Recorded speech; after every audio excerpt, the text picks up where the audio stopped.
Hey, y'all. Here again in my fake Southern accent. Troy Brown from the Music Business Gameplan. And with me, as always, is my co host and business partner in Big Timber Entertainment, Mark Oliverius. Troy, welcome. Folks, I tell you what, tonight you're in for a treat. We've got as our special guest a good friend, New York based, New Jersey based, East Coast based. He's seen it all. And Mr. Lee Shapiro. Lee, welcome to the show. It's my pleasure. Thanks, Mark. Thanks, Troy. Yeah, Lee, it's an honor. For y'all out there, Lee and I and Mark have been talking for the last 15 minutes, and we should have just pressed this and gone live because, Lee, it's been a pleasure listening to your stories already and your outlook on life. And thank you so much for being on the show. Lee Shapiro has worked with Frankie Valli in the Four Seasons. Barry Manilow, right? I did Copacabana the musical with Barry. That is fantastic. That's great. That's fantastic. Hey, Lee, we always start this off, a little bit of background, where you're from, how'd you end up in this crazy business, and then we just roll it from there. So, yeah, why don't you just tell everyone who Lee Shapiro is? Well, I'm from Glen Rock, New Jersey, the entertainment capital of the world. And I honestly, there was a party at my mother's house, and I saw my older cousin. I was about 8, and she played the piano that we had in the house. And everyone clapped, and I was upset that I didn't get the attention. It wasn't me, and I asked for piano lessons. That was the impetus right there. It was basically narcissism, which is what we all have or we can't perform. Hopefully it doesn't get out of control, but you know what I'm saying. So, or you can't stand there in front of people and do your thing if you don't want people to look at you. So, but in any case, all through high school, I played the shows. I just got, with due respect and modesty, for a high school kid, I got pretty good. And, Right. And there were kids around me who were equally good and better on their instruments. As a matter of fact, Jimmy Vivino, who was the musical director for the Conan O'Brien show, and Jerry, his brother, who was on sax, we grew up since the 3rd grade together. We know each other 63 years, since we're 8. So that's what was going on in Glen Rock. One of the other guys is the Symphony of St. Luke's. He's the principal bass. But it was just a weird thing. The town has 13,000 people, and like 8 of us went into the business and made an appearance. But as I was telling Troy earlier, I went to Manhattan School of Music to pursue being a composition major, classical music, and all that stuff. I didn't really like that. I could do it, but I really wanted to. In the day, I wanted to arrange big band music like, Buddy Rich and Stan Kenton and all that. I was way into the horns and all that. And so I went to Manhattan School of Music, and I had a big band in Garfield, New Jersey. I was 18 and everybody else were seasoned veterans. Everybody made $20 a night, but it cost me $20 a night to get my charts copy. I didn't care because I wanted to do it. It was Monday nights, and it was a way to be with 17 guys and blow out some big band jazz. And we did. Johnny Bello was in the band. He had been with Clifford Brown back in the day. I mean, we had people. Well, unbeknownst to me, the road manager for the Four Seasons came into that club in Garfield, New Jersey, the Down Under Lounge, as I recall. And I got a phone call. Hey, look, I was there and I saw you, and Audio is going to leave, and we're looking for someone who can play keyboards, but also we keep coming back to New York so that Charlie Colello, who is my mentor and friend for 50 years, who to me is the greatest pop arranger ever. It's unbelievable. It's 100 top 10 songs. That's great. But in any case, they said that we'd like someone that can arrange too, so we don't have to keep coming home. So, well, I could, make that big things. I said, oh, I can do that. My dad had taught me that you say yes and then figure it out later because the offer. And so I just said yes. Well, I went to the audition. The guys were, like it's depicted in Jersey Boys, they were broke when I joined them because of the embezzlement of the other two partners. And I went there and they didn't have a rehearsal studio. We were rehearsing and I was being auditioned in the banquet room of a restaurant, the Fountain Restaurant in Belleville, New Jersey. And we rehearsed there and Frankie knew the owner, so they let us have the buffet too. I mean, it's all that kind of crazy stuff that doesn't appear on the surface of it all. So I went, and mind you, I'm 19. I'm not even shaving every day yet. And Frankie walks in. By the way, at that point, I realized I was the only one in the band that could read music. So Really? Frank, yeah, I mean, that's how it was back then. And Frankie comes in, and I'm playing other stuff, and he says, "Can you play this?" And Joe Long at the time was the bass player. And he gave me a chart of dawn. Well, I mean, come on. I loved doing it. I didn't realize at that stage of being 19, I didn't realize the nuance, and Mark will attest to this, of playing something stupid and dumb really well. You know what I'm saying? If it's Sherry and you're playing 1-6-2-5, you can do it okay, or you can do it like you were on the session, and that's what I learned. So they gave me the chart, and I played a chord. It was no big deal. And Frankie goes, "Pretty as a midsummer morn." And I stopped. And he said, "What's the matter?" I said, "Man, you sound just like a guy on the radio." And they all laughed, had a joke at my expense. But the next day I got a call and got the job. Mind you, this was the deal, and I would have paid them. The deal was $350 gross a week. No money if you don't work in that week. Take home was $242 a week, and I played on that financial basis for a month in Vegas, doing 53 shows in 30 days for 2 weeks, solid. I made $1,000 for a month. It came down to about $23 a show as one of the Four Seasons. Playing in the lounge in the Flamingo in a split bill with Fats Domino. Wow. I mean, I met Fats Domino. What a player. What a player. How do you like that left hand of his, huh? Tell you something, man. I watched him push the piano off the stage, walk into New Orleans with his belly. I watched him do it. But the best story, I'm going to burn you guys out, but the best story about that was that they told me at the end of every show in the Flamingo, this was before we did the main room, the lounge, you got to pack your stuff up and put it away. I said, "Why?" "Well, because Fats's guys are heroin addicts and they steal each other's things. They pawn them." I said, "Come on." Well, son of a gun. We all packed up every night like they told us. So I'm up in the light booth watching Fats Domino and his band because we're on next. So I'm up there just watching. And where's the guitar player? Where is he? There's no guitar in the band. All of a sudden, I see the Fender Twin being pulled off by the AC cord off stage. And then I go, "Eh," and he comes back on with the amp as though nothing were wrong. He had hacked the amp. He had to get the amp back. And the bass player was plugged into his guitar. It was a mess, but it was such a mess. But it was Fats Domino. It was the real guy. Man. I worked with Chuck Berry.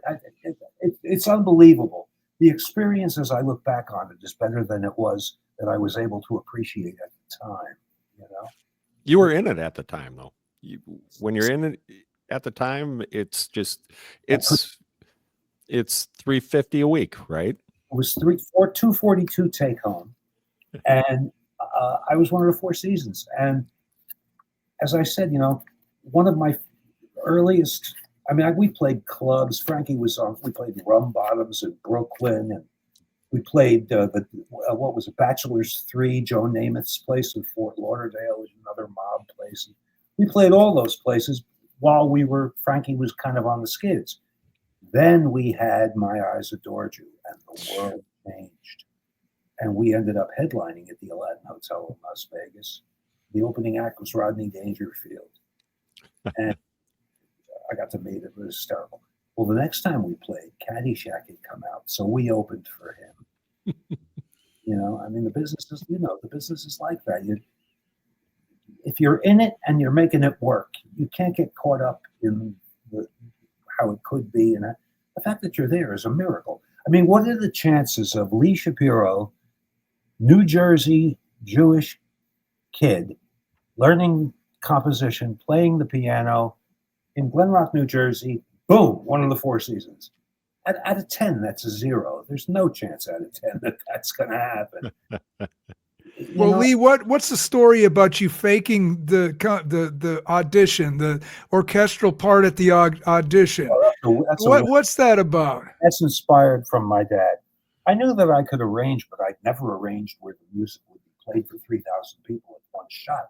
So Frankie said to me in that audition, he said, Lee, you're an arranger. He says, let me ask you a question. If I ask you to do an arrangement, how long will it take till I get it? So me being who I was and who I guess I am to a point, I said, Frankie, if you want a new song arranged, you tell me in the morning, we'll play it that night. And on the very first gig, which was the Chicago Airy Crown Theater of 3,000, which is now called, it used to be McCormick Place, now it's something else. But in any case, he called me on it in the car from the airport to the hotel. And he said, Lee, this is what the assignment was. I can't believe Frankie Valli asked a 20-year-old kid to do this. But he said, Chicago is very big. We carry 5 horns and we've got the rhythm. I'd like to do something in that style as an opening thing, the overture of the show. Can we do it tonight? I said, sure, no problem. I went up to my room. There was no piano. And again, I refer to Mark because at a point in your career, you learn that you don't need the piano. You can hear it. And I wrote this whole thing out, but I said to Frankie that I want to do something that you don't do now in this overture. And he said, what's that? I said, you guys start Dawn. Ladies and gentlemen, Frankie Valli, digga, digga, digga, digga, digga. I said, you took off the best part of the song. What are you talking about? I said, pretty as a midsummer morn. That's the signature to me. And this is Frankie Valli, and he's listening to me. And it's unbelievable. And I realized how unbelievable it was at the time even, but now even more so. So he says, well, what do you think?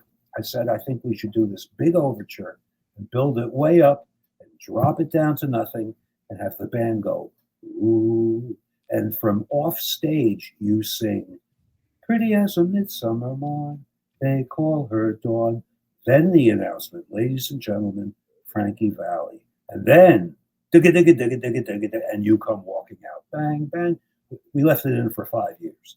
Nice. And it was complete flying by the seat of my pants. Complete. But that's what musicians and composers do, isn't it? Yeah. And sometimes it stinks and sometimes it's a miracle. But that's what you do. You don't know going in. You don't sit down saying, I think I'm going to write something great. You go down there and just, like painting, and just start putting colors and start mushing it around.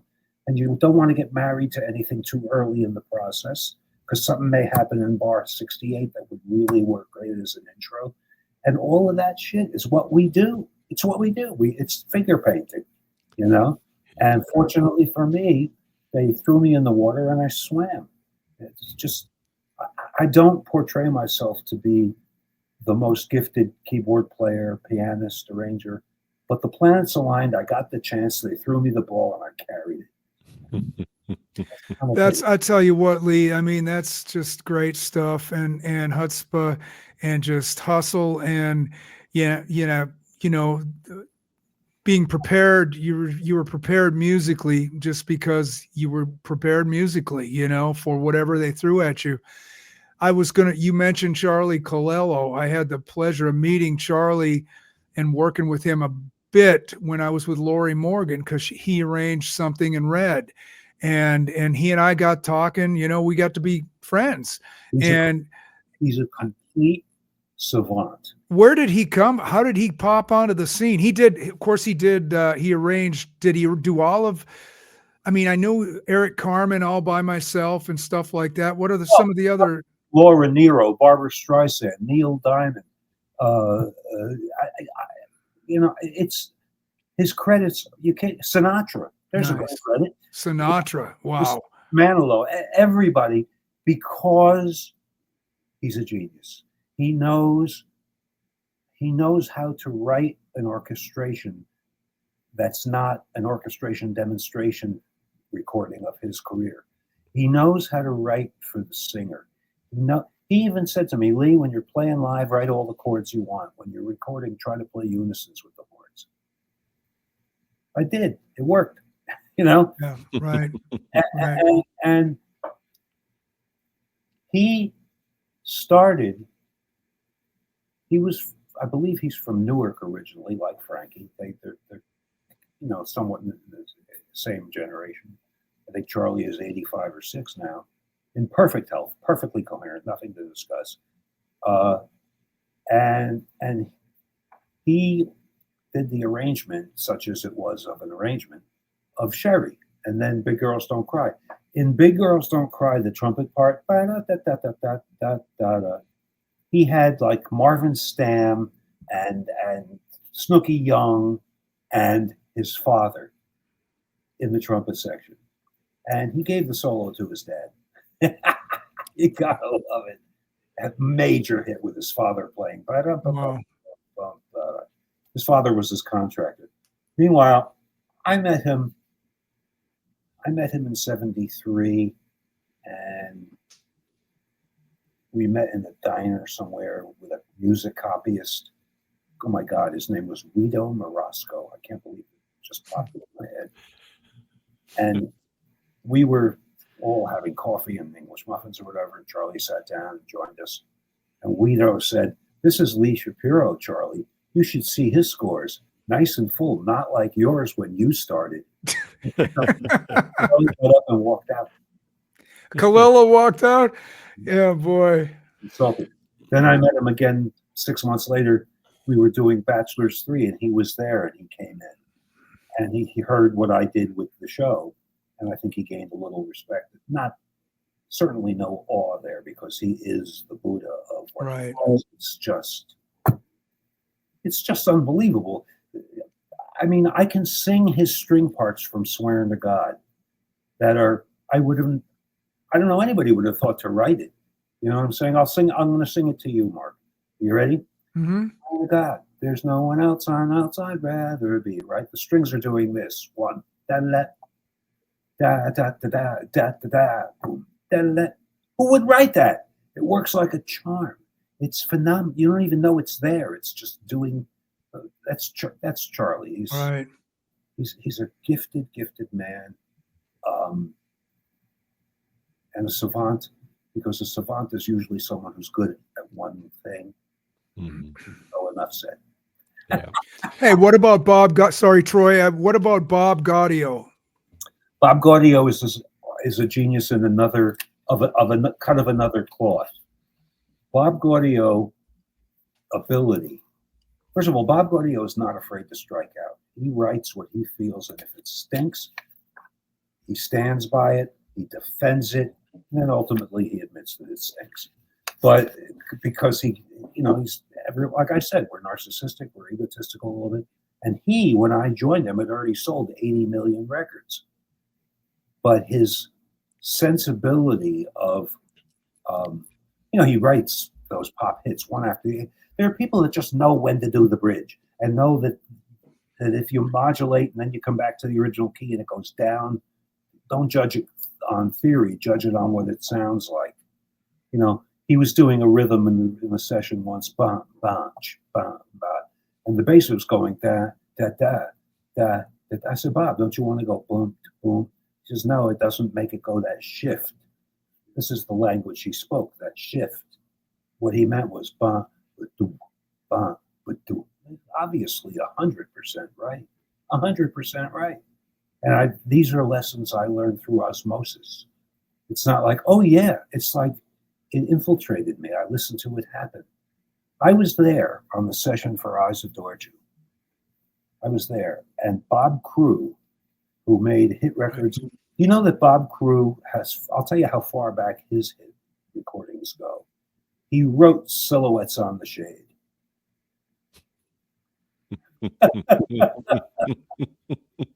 Can you imagine? Like 1956 or something. It's ridiculous. Didn't play an instrument. Did not play an instrument, Bob Crew. He sang really well. So meanwhile, we're doing Eyes Adored You, and they got the horns out there. And I'm just me and Crew and the engineer, and Colello's out with the horn players. By the way, the horn players were like, New York's, Right. really, triple scale people. And all of a sudden, out of nowhere, Crew, who was, let's just say, effeminate and openly so, said, stop, it was very flamboyant. Someone write this down. Well, I was the only guy in the room that could notate. And he says, play the chorus. He plays the chorus, and he sings, da da da da da da. He's singing Baubles, Bangles, and Beads against the chorus of My Eyes Adored You. And he said, run it out to Charlie. So I took my little piece of paper and I ran it, like a piece of correction tape, if you recall what that used to be. And I run it out there. Charlie hands it to the guys, and they record it. And they, orchestrated it live. You play this, you play this. And it sounded like freaking Glenn Miller. If you listen to the record, you'll hear it. Wow. You'll recognize the Baubles, Bangles, and Beads is in there. Yeah. And that's all non-educated musically, instinctive creativity from something he heard in his past. Now, like I say, it was like channeling in a way. It had nothing to do with figuring anything out at all. It's just. I said to Gaudio on one session, "Don't you want to write charts, man?" And he said to me, and I was like put off because I was a little inflexible with wanting to be recognized. And he said, "Well, that's one way of doing it, Lee. But the other way to do it is to just go in and have a band and play around until you get something that you like." And I was like, Jesus, how inefficient and how haphazard and how hit-making does that work? Wow, no charts. They went in they just had arrangements just on the fly. Didn't read. Only I read. Wow. You know what I'm saying? The late Don Ciccone, who was my writing partner, he and I have the distinction of being the only two members of the Four Seasons, other than Bob Gaudio, the original writer of it, who had songs recorded by Frankie Valli and released, which was a rarity. He just wasn't open to that kind of thing. Yeah. Because he wanted to keep all publishing himself. So we said, take the publishing, we just record our song. We didn't know whether money was that. We didn't know. So some of the naivety is what pushed you forward, because maybe you were an easy mark, but you got forward. Mm-hmm. Maybe you didn't take advantage of, but you found yourself on the finish line. So, Right. You know what I'm saying? But Gaudio's genius is completely instinctive, and when he does something, well, a great story is "Oh What a Night," which used to be called "Oh What a Night" 1933 instead of 1963. We had cut all the tracks. That track in particular was burning. It was really good, and he came out with the lyric and he sang it to us, told us what it was going to be. And Ciccone, rest his soul, said, "Bob, nobody cares about prohibition in 1933. It's not going to relate to anybody." You could see Gaudio start to boil. Well, what does everybody think? We were in his house looking over Malibu with whales jumping, the whole bit. So I said, honestly, not again. Let's see, 1975. I'm 22. I'm talking to a man who's got 80 million records sold. And I said, I got to agree, man, it doesn't sound very well written. Can you imagine? I wouldn't do that now. And he was boiling. And he said, listen, I don't have to explain myself or compare myself to anybody creatively or financially. And like a vein was sticking out. He was like flipping. And the meeting ended and it just dispersed, and it wasn't good. And the next day, he came to the studio, and he and his late wife, Judy, had rewritten with nobody asking us for about anything, just had rewritten the whole lyric to be about the guy's first love experience in '63. And that was how it came to be. What a great story. And the backlash from it was hysterical. It was 1965 or 6 when it came out. And I was getting, and Frankie was getting, hate mail from fans. How could you play a song? How could you arrange a song? How could you write a song about such a vile topic? And look, it was ridiculous. But obviously it wasn't that ridiculous because it was the same kickback, the same backlash that was received for swearing to God, for saying God in the song. Swearing to God, there's no one else I'd rather be. And that flipped people out. And not surprisingly, it was written by Crew and Denny Randell. Because Crew wrote what was created. Back in that day, there were people chasing hits, but there were people making hits. Just like, it's one thing to play like Jimi Hendrix on guitar, but it didn't exist till Jimmy did it. So it's a great accomplishment. If you perfect it, that's great. And if you do something in the style of, that's great. But when you think about what's a good example? Marvin Gaye, who sounded like that before he did? Smokey Robinson, who sounded like that before he did? Janis Joplin, who sounded like, I'm not saying they were great singers, although the other ones were, but they were just emoting and being creative. And in the '60s, and it was like the seeds from a dandelion was blown on, and it just went everywhere. You could explore, and you could be bad, and you could take chances and get development money. And now, not just now, even back then, you're competing as a demo maker or as an up and coming. You're not competing with other up and comings. In a record industry, or in today a streaming industry, you're competing with Taylor Swift. Right. You're competing with Ariana Grande. Whoever is selling the most and rocking out, you're competing with them because they're making their records in their house and then bringing them to a studio to pump them up and mix them.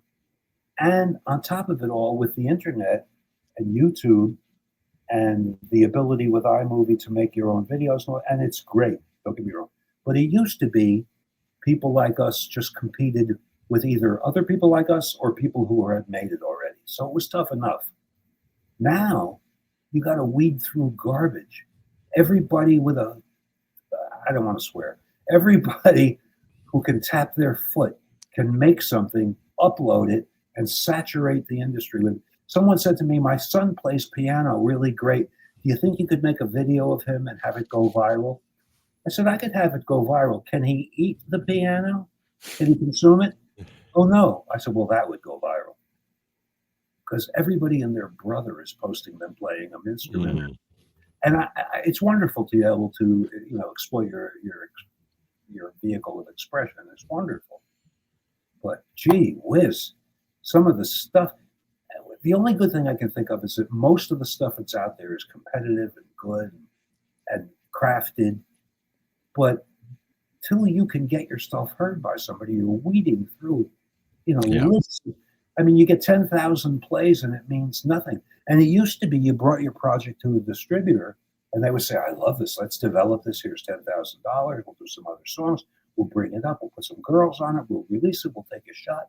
And today, basically, well, not today, 20 years ago, you'd bring your master to a distributor and they'd say, basically, well, it doesn't sound like the Madonna record, whatever. You were against that. But then it became 15 years ago, 10 years, it was like, well, how many hits do you have on YouTube? How many listens do you have? Do you have 1,000 plays? Well, when you get 10,000 plays, then we can talk. In other words, you're doing their job. You're promoting yourself. And then the biggest change in the industry in the last 20 years, and I'll pose this to both of you, executive producer and producer, if you will. You have a choice. You can produce the most beautiful amazing unknown singer that you saw in a club and go in and make records with her, recordings, or the person who came in second on American Idol, you can work with them. Which one are you going to take? The person that came in fifth on American Idol. They were on television internationally for 5 weeks, and then they lost. They've got 1 million people voting for them. So those people the losers win. The unfortunate thing is the deal with American Idol is that they own you. They own, and they have to in a way, because it used to be that record sales is where the money is. It's just not. The only time that you can sell your music and make money, unless you're a megastar, is at your concerts. Mm-hmm. It used to be that concerts were just to promote your record so people would buy it. Yep. Now records are just to promote your concerts so people come and you can sell them to them. And the whole thing is upside down now. And for me, I get it. I understand it. I respect it. And some of it I actually like. But it just seems that there's 1% of people who are selling their catalog for $400 million. And everybody else is trying. You know what I mean? Yeah. And I'm not bitter about it. I think it's great that it's possible. It just shows you it can be done. But those are the paradoxes of our industry today and of the creative arts, if you will. It's just, I did it. Now what do I do with it? Yeah. Lee, when you pose that question, who would you take? Going back to what you said about Jimi Hendrix, Janis Joplin, couple others, Smokey Robinson, no matter what, to me, it seemed that it always came from the soul. What they did, it was so soulful in a spiritual way to them.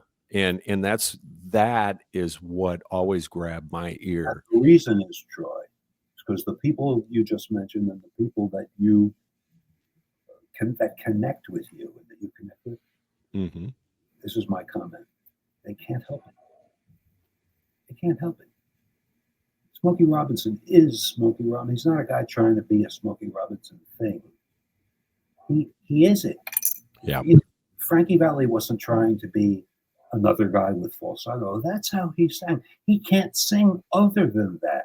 And that's what connects. Frankie's success became the connection between him and the rest of people who came up poor and lived in inner city and came out and watched a successful story. And he had the sound of the people and the sound of success, and proved that even an underprivileged guy can come out and make it somehow.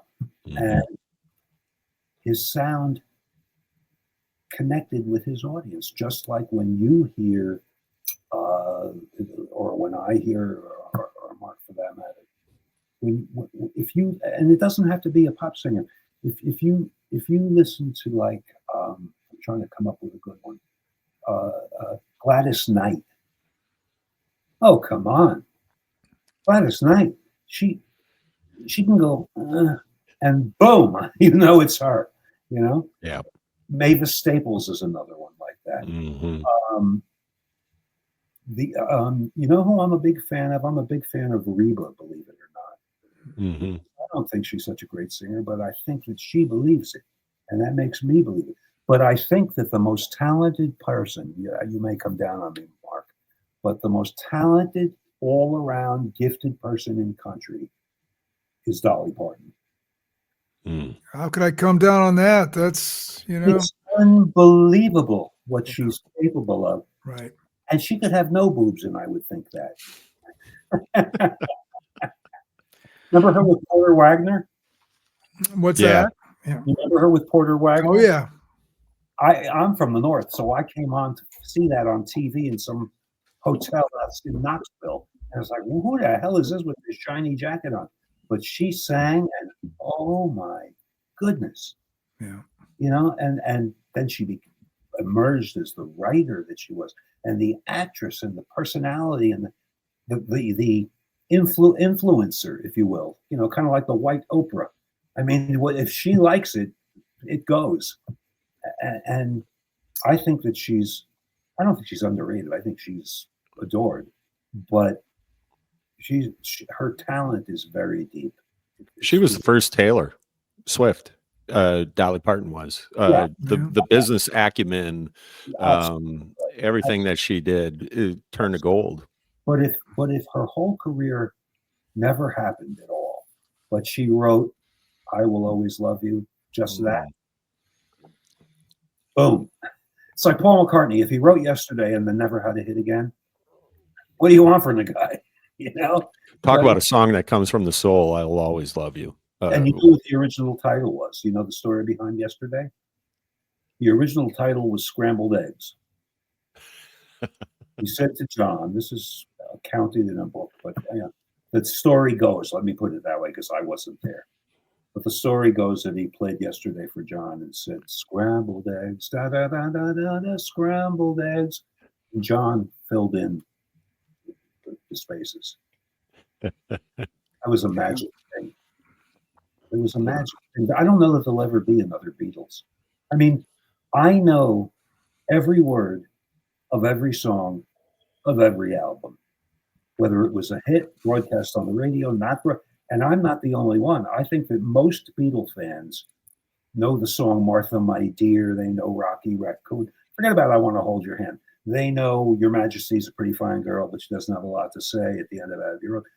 We know it all because it was it painted the picture of who we thought we were in our teens or whatever. Were you around them at all? Did you get a chance to meet any of them? Yes, I met Ringo. I did not meet anybody else, and it was not a hang. But we went to an industry party for Warner Brothers in the Netherlands. I can't even believe I did all this stuff. And what's his name? Oh my God, he married Daryl Hannah. Jackson Brown? No, not Jackson. That wasn't in the right area. If any of our watchers could look that up. Horse with No Name on the first day. Yeah. Anyway, be that as it may, he was there in some drug-induced coma, and it was his birthday, and Ringo was there, and it was just all undergroundy and like real hip, if you will. and they put a camera on him to blow out the candles, and he took the cake and he threw it onto this $8 million camera or whatever, and Ringo was there, got some stuff on him, and I can't believe I'm standing there. Then they had a party for us for some other thing, and I ran into Marvin Hamlish, who was also a Manhattan School graduate, so I could hang with him and talk to him. The Eagles were there. Elton John was there. And Lee Shapiro from Glenrock was there. Come on. Come on. It's just, it's unbelievable. I got the opportunity to meet on the Mike Douglas show back in the day and from Philadelphia, other people that shared the bill with us, that we all met each other and hobnobbed and talked. Sarah Vaughan, Johnny Mathis. Wow. And then on another front, Bella Abzug and Gloria Steinem. And Lee Shapiro. It's like, you never get over it. Sammy Davis, we walk in to the midnight special, and Sammy is standing there backstage, and we're going to go do our thing, and it's just me and Frankie. And Sammy recognizes Frankie. Frankie, oh, brother, and he gives him a big Sammy hug. But Frankie didn't introduce me. I was just standing behind him. So Sammy, as he goes to pass me, he goes, "Hey, man," and he gives me a hug, too. He had no idea who I was. That's cool. So, I'm just spouting now, so I hope is this editable or it's all going? It's going, but it's all good. Lee, I have to ask you a question. And I asked you this before. The movie came out, Jersey Boys. And how accurate were the facts in that movie? Not. And as a matter of fact, and I hope I'm not talking out of school, Frankie was very disappointed. He really was. And it was made on lesser budget than it should have been, in less of time than it should have been. and the timeline of what happens is all altered to make it. And again, it's not a documentary; it's a movie. It's for entertainment, but it didn't feel rock and rolly to me at all. And when the seasons came in, they weren't trying to be Jersey Boys. When the seasons came in, it was like, you know, it was just before Mitch Ryder and the Detroit Wheels, and the crew had them stamping on the ground for "Walk Like a Man" and it was all crafted like rock and roll was crafted, and it's been so homogenized, but yet the songs hold up, and it all holds up. There were hits, millions of hits, but the movie, in my opinion, forget about whether it was accurate or not. I didn't feel any pathos at all, and that's what endeared Frankie and the Four Seasons to the public, was these guys who rough and tumble, not well-to-do guys who were singing literally on the street corner singing. That's what was going on. And Smokey Robinson tells the story that when he did "Ooh La La La La," they used to do that outside the stage door to warm up before they went on, and they turned that into "Ooh Baby Baby." But it started as a vocal thing, just to get their thing. Oh, I'm sorry, but I have to.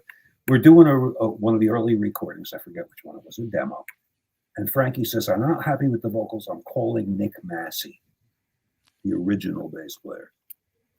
And Nick comes in, and another savant that basically interacts with you like an 8-year-old, but as a grown man. And he didn't know any music, but he knew how to blend and he knew how to voice, and it was all just instinct. He had no musical ability. He could play the bass, but so we're all and the way he did it is he put the mic in the middle, and we all stood in a circle around and faced each other, so we could see each other sing and phrase. All the little finery things that get lost and fall through the cracks, and then you double it and it sounds okay anyway. He was very meticulous like that. And at one point, I was singing. Now, I'm not a vocalist, but I can sing. And what he did was so cute. And when I look back on it, and Frankie reminded me about it, I'm singing, everybody's singing, and he reaches out and he does this under my chin. He goes, meant I was flat. He put his finger under, he just went like this under my chin and went think, think, think, and I knew what he meant, and I was flat. But I mean, it's just unbelievable. Greg Allman was called to play an organ solo on a song. I don't remember which one it was. And he was in his normal stupor sitting. And they rented a B3 and brought it in the middle of the night to have him play it. And Gaudio stayed up, and everybody been. And we all left. It was just going to be Gaudio and Greg Allman. These are the years when he was dating Cher. And he played the solo, and I came in the next morning, and Gaudio said, "I want you to listen to something." So I listened to his solo, and he said, "How many tracks would it take you to do that?" I said, "What do you mean?" I said, one track. It's not, I said, "How many tracks did he use?" 18. Wow. Tracks all till 6 a.m. And what it was dun, dun, dun, dun, and the top was rah. So basically you're playing with your left hand, you're holding a right note on a Hammond. Yeah. So I did, and I played it, and of course the record came out, organ, Greg Allman. Did you get mastered? Oh man. It did take a long time. Greg Allman wrote Melissa with Sweet Melissa. Great. Sorry about my voice on that, but he said that he had that song written for years, but he could never find the right name to put into that song. And somehow 2 years down the road, he either met someone named Melissa or something like that. And or which is the case with Dawn and Sherry and Marlena, they made it up. Songwriters. He made it up. And if he couldn't think of it, that's fine. But one day he was having a cherry soda. That is what happens. That is what happens. You know, I mean, My Eyes Adored You started out as Sweet Eyes of Georgia, which I happen to have Sweet Eyes of Georgia, oddly enough. But I was there with Crew and Kenny Nolan, who was the co-writer, who also wrote I Like Dreamin', which is My Eyes Adored You. But nonetheless, and they're singing Sweet Eyes of Georgia, and Crew, I'm there in the room, and Crew goes, wait. It's not Sweet Eyes of Georgia. It's My Eyes Adored You. Sing that, Kenny. And that was that. Yeah. In other words, that was the process. It was an occurrence. It was a synapse. That's what we do. Larry Brown is a dear friend for 45, 50 years. Larry Brown wrote, he's so funny. He says, I wrote Tie a Yellow Ribbon, and we sold 12 million records. And to this day, I can't find anybody to admit having bought it. And he said to me, Lee, I used to co-write with him a lot. And he said to me, Lee, our job is very simple. People don't understand it, but it's very simple. What we do is we take nothing and we turn it into something that the whole world will buy. Yeah. Yeah. So Yeah. Am I wrong? We take nothing. We walk into a room with a guy, a co-writer, a piano. I mean, maybe you have an idea, but maybe you don't. You still show up. And all of a sudden, noodling. And at the end of the day, you came up with Melissa. Yeah. Yeah. That's cool. Yeah. Lee, you shared with me before we came on about living in the moment, living every day in the moment. Can you help me with this and share with our listeners? I've been a student of, I don't profess to be any expert, but I'm just, when I say these things, it's basically me recounting what I've absorbed, what spoke to me, and the things I've pursued. And I was always a neurotic guy, waiting for the other shoe to drop and all that stuff. Most of my life, till I was in my 40s. I wasn't happy, and I had all this stuff going on. I knew there was a paradox. Like, I got all this going on. I'm doing really good. Why am I so miserable? What is going? Always thinking of what if this and what if that, and I could have that, and that person wasn't nice to me, and I'm carrying it. And I got into a bunch of Eastern philosophy, not religion, just like a roadmap. You know what I'm saying?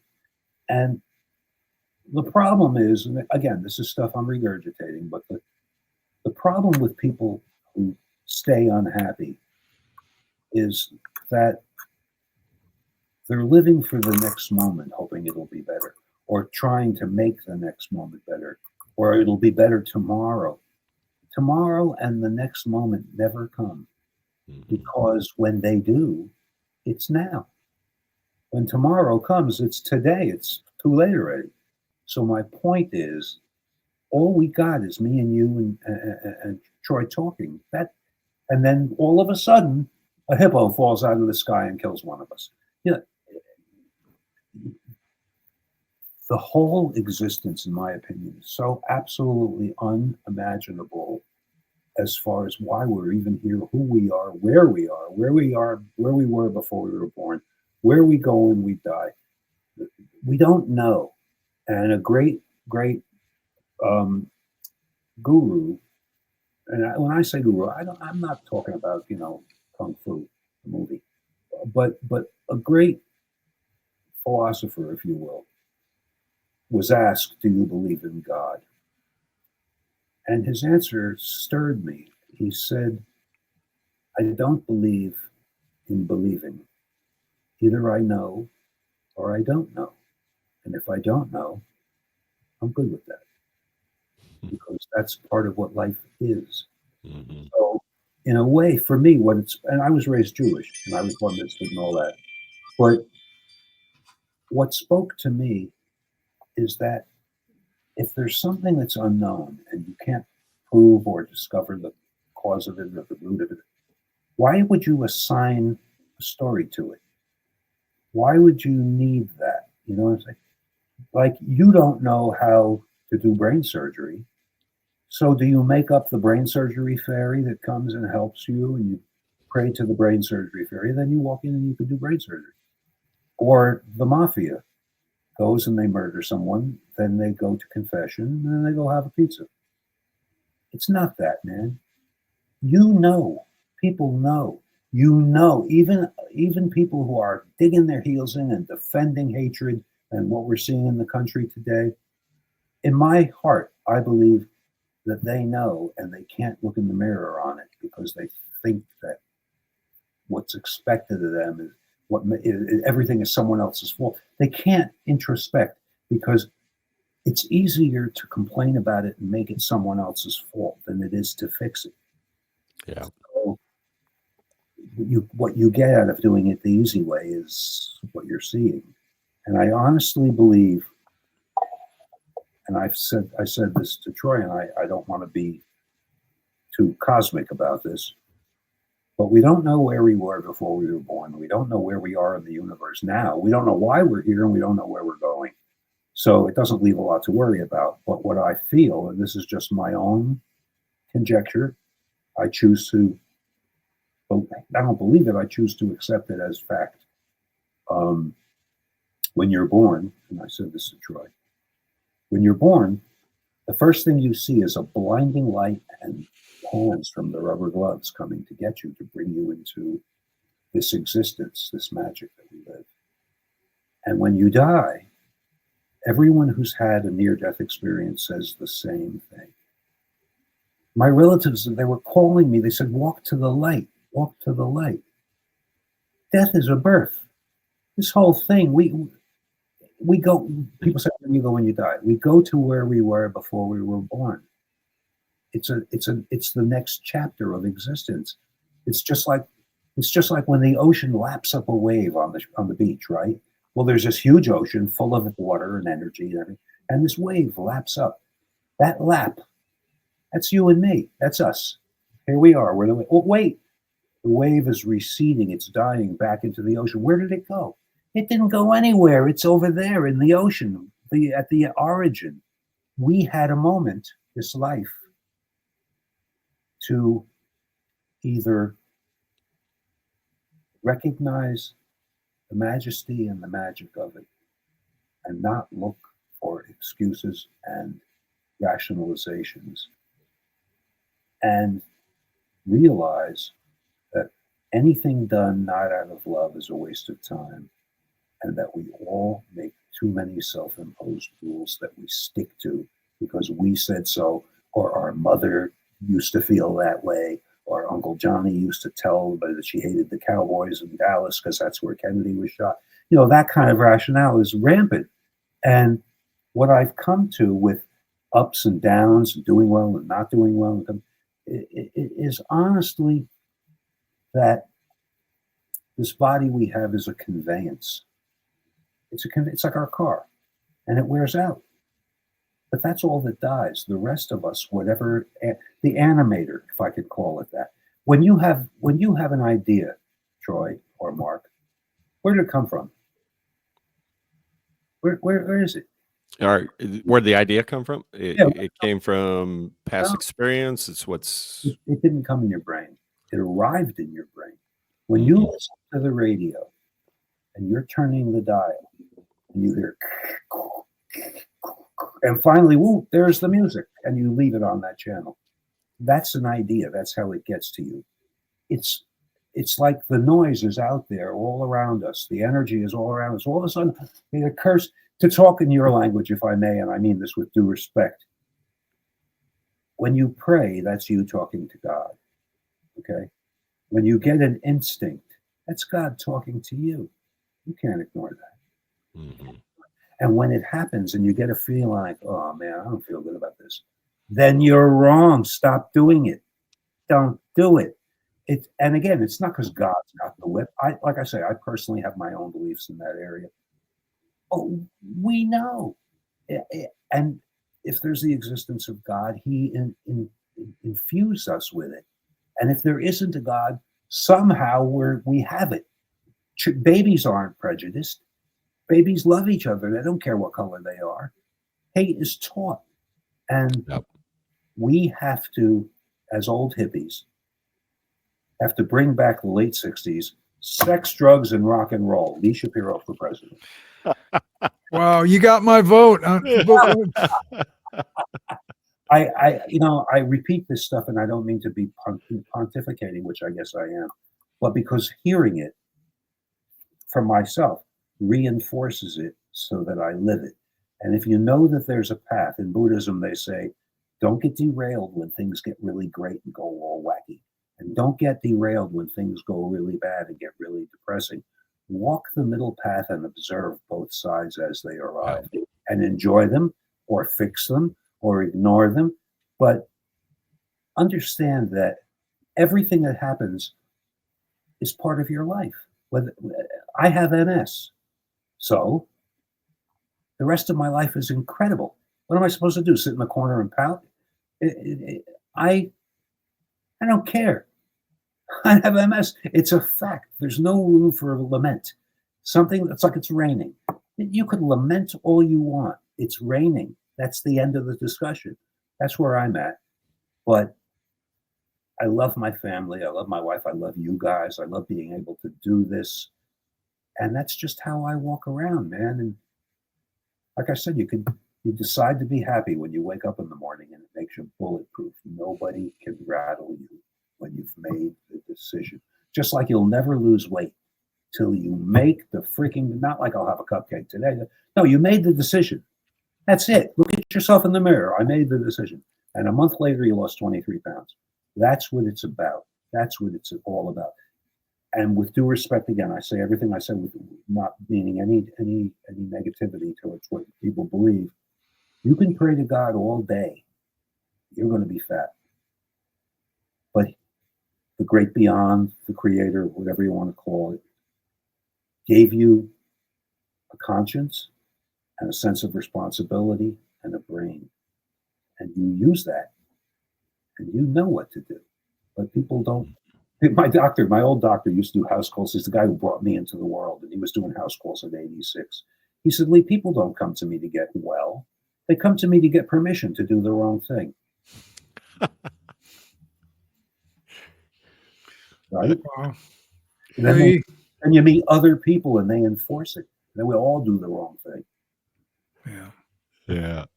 You know, Lee, that is exactly correct. I last year I went to the doctor and all my numbers, and I'm at an age, and the blood sugar started to go up. And I said, "Geez, doc, you know, I walk, every day. I don't eat bread," and the doctor said, "Well, keep doing what you're doing." And I came home and I told my wife this story.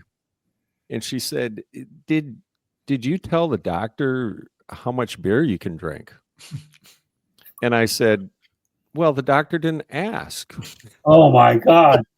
That's what you're waiting for. See, that's not.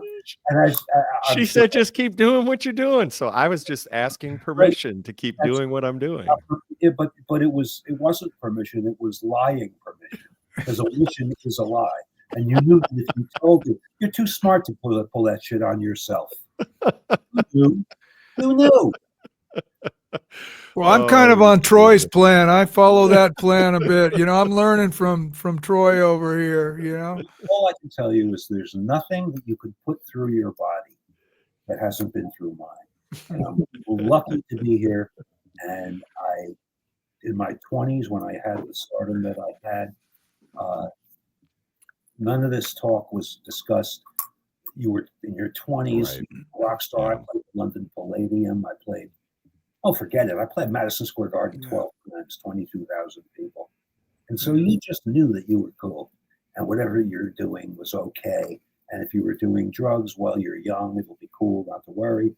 And back in the day, doctors would tell you, well, if you're going to do a little cocaine, do it in moderation. Are you kidding? You can have an aneurysm. but as I said, if everyone would take responsibility for their condition in their life and realize that no one can change it but you. No, Yeah. no one can make you happy and no one can make you sad. If I say to you, Mark, you're an untalented jerk, you could get depressed, angry, mad, or you could just turn around and say, Lee doesn't know what the hell he's talking about. And walk away, and done, done, done, done. Because otherwise, if you get angry, that's a choice you've made. Right. I didn't make you angry. I said something rude. You know what I'm going to say to that? I'm going to say Lee Shapiro is still cool. He's still cool to this day. I think that's an indication of how uncool you are, but we'll leave it go at that. Y'all, this is the real Lee Shapiro coming out. First thing he said to me was, "I don't like you." I said, I never liked you. I missed that part. Yeah. Jeez. Yeah. I'm having a great time, guys, and I didn't think that it would be this loose and jolly, and it really is fun. And I really appreciate you allowing me not only to talk about my career, but to basically impart. And I feel like it's incumbent upon me because I'm living it and I'm loving it Mhm. with a debilitating condition. You can decide to be happy. Everybody. Yeah. Everybody. And yes, people have children with bone cancer. It's horrible shit. But even then, you have to take action. You can't woe is me and wring your hands. Mhm. But on the other hand, if you don't have that in your life and you have a sore toe, you're winning the game, baby. Right. I don't want to hear it. I said to Troy earlier, if you wake up in the morning and your eyes open and you're here, well, no one said that was a guarantee. So when you do, you've won. Be happy. You've won. You're not dead. You get to do this more, even if you have debt. But you wake up in the morning and you have the ability to call the person with the debt and to say, I'm trying to make money and I'll be making. You're running it. Even the bad shit, you're running that. So go run it. That's why we're here, is to live and don't make it a checklist, man. Don't wake up in the morning. I did this, I did that. It's good. I'm like, wait a minute, I should have done that. I wish I had done that before. Don't do that. Don't do that. Mhm. Just either do it or don't do it, and let yourself live. You know what I mean? Like if you should be dieting and you had an ice cream sundae, it's a fact. You had it. If you say, I shouldn't have done it, I regret it, don't do that. Just say that, with me, I would just say, I'm still addicted. That's a mistake. But I'm going to do something about it. Because when the decision is made, it's made. It's not hoping. It's not wishing. It's not thinking. It's done. Done, done, done. Move on. It's just like when you were a kid. I think I'll skip tomorrow practicing. No, you don't, because you feel like shit, because you know you should have done it. And why put yourself through it? Why? Mhm. It's easier to do it right. Yeah. And frankly, that's what's I've come to in the second half of my life, that all of it, almost all of it, is choice. And I know miserable, successful people and happy, poor people. And there's no rules, man. There's just what you want to make this existence into. A great guru, maybe I said it, I'm repeating myself because I'm old, but I'm allowed because you won't remember because you're old. But in any case, what if you've discovered one day that where we are right now between birth and death, this is heaven and we're making a mess of it? Can you prove that that's not the case? What if this is heaven, all this magic? Do you know what a tree is for? We don't know anything. We're living in like Willy Wonka's thing. And people take that as normal because that's all we've ever known. But the truth is, it's all like a baby. A baby looks at the world, has never seen anything before. It's wonderment. And then we lose our wonderment when we think we know everything and we become domesticated and do our job and do our responsibility, and we forget the magic. Just like, Mark, you know that if I go like this, that's noise, that's not music. But if I go, same note, but now it's music. And the reason is the music comes from the spaces between the notes. Right. And in the philosophy that I've studied, the magic, the ideas, they come from the spaces between the thoughts. If you're thinking all the time and reliving people who did wrong by you and mistreated you, and then you're thinking about what if tomorrow I don't get another gig? What if then, and then that shouldn't have been, and why was that? There's no room for anything new. And that's why I'm a proponent. I don't know how many of your listeners, viewers will agree with me, but I think starting in the second or third grade, there should be a period of school all the way through high school where everyone goes out in the lawn or whatever and lays on the ground for 20 minutes and looks up at the sky and doesn't talk. And then we go back into the classroom and discuss what we felt. If it was nothing, then they don't have to say anything. And if it was, I saw a bunny, and it doesn't matter. It's the silence between the thoughts that makes everything started with an idea, you know? I mean, like computers. Computers weren't invented, they were discovered. There's always been sand, and it was turned into glass, and it was turned into silicon. It was always here. So how did that happen? It happened with music, with being open, having your channel open. You know, Mark, that if you're trying to write a tune and you're pressing and just get up. Just get up. Yeah, it's the muse. It's always the muse, you know. When it comes to practicing, it's the grind. But sometimes the muse strikes. A lot of times it strikes when you're practicing, but the muse is lightning in a bottle sometimes, you know. It's not the muse. The creative energy to me is like airwaves, like it's all around us, and we, as I said before, we tune in, we channel it down. But who channels it down? It's the muse in you, and you don't even know where it is. But all of us, because you're open to it. You know what I'm saying?